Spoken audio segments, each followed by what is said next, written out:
When we think of Black clergy, we often see these pillars of strength in our communities, right?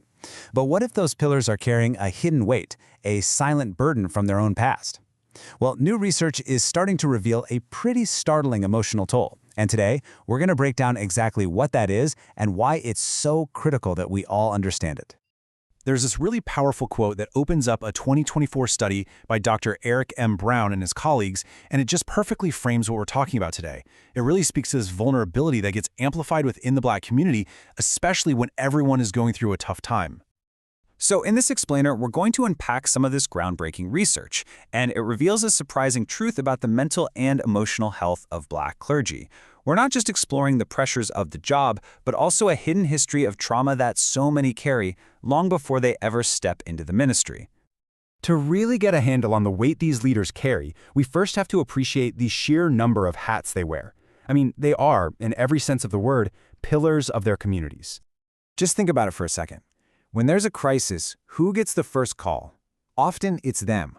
They act as unofficial social workers, they're out there advocating for justice, and they're often the gatekeepers to mental health services, especially for a community that might not trust the healthcare system. And of course, they're the spiritual guides. They literally hold the community's pain, its struggles, and all of its hopes. But here's the thing. Beneath that public-facing strength, this new research shows there's often a hidden history of hardship that's carried in silence. And this isn't just about the stress of the job, it's a story that starts way, way before their ministry ever begins. Okay, so to get this, we need to talk about something called ACEs, or Adverse Childhood Experiences. These are basically traumatic events from childhood. We're talking about things like neglect, abuse, or maybe growing up in a household with some serious dysfunction. And these experiences can have these deep, lasting effects on a person's health well into their adult life. And here is the first really startling finding. A 2023 study found the average number of these ACEs among Black religious leaders was 2.27. Now compare that to 1.67 for a matched sample of Black Americans. Let that sink in for a minute. The leaders are, on average, carrying a heavier historical burden of trauma than the very population they're serving.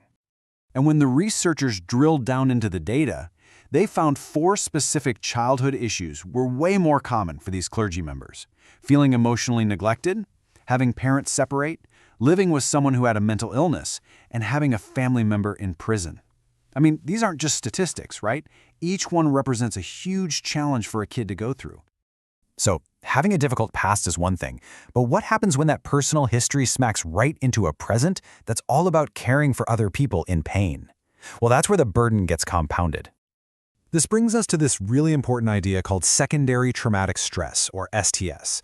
Basically, it's the emotional toll that comes from constantly hearing about and absorbing the traumatic stories of other people. For anyone in a helping profession, from therapists to clergy, the symptoms can actually start to look a lot like PTSD. And the impact of this is just staggering. One study of Black religious leaders found that 52%, more than half, showed moderate to high levels of this secondary traumatic stress. That is an absolutely profound emotional price to pay for doing their work.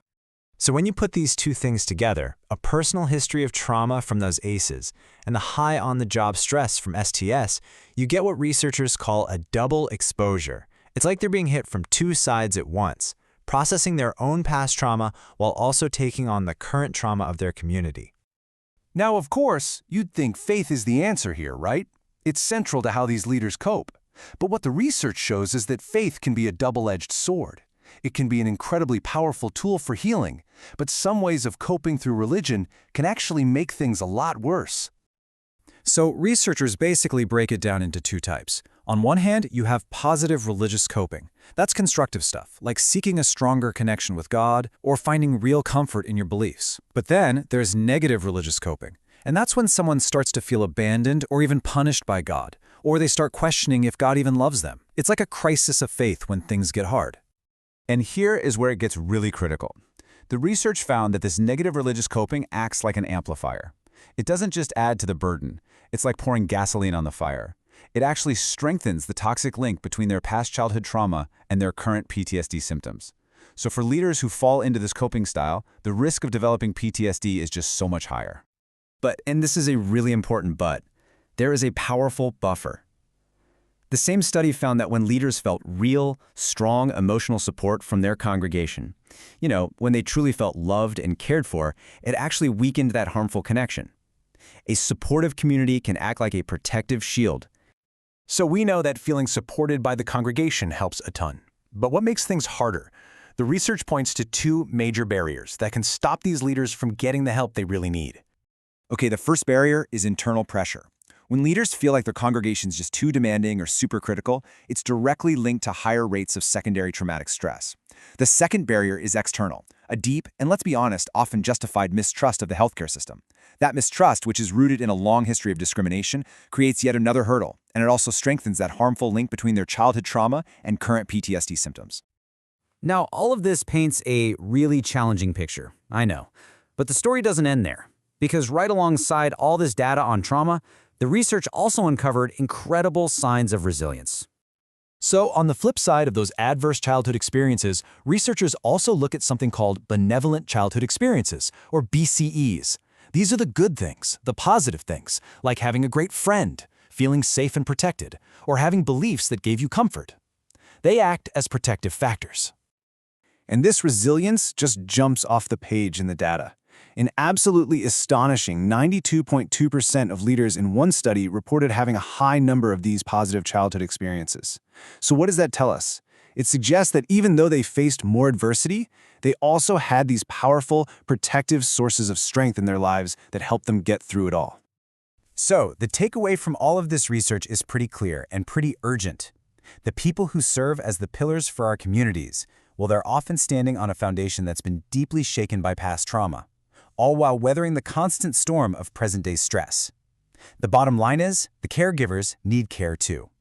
And that leaves us with a really critical question, one for all of us to think about.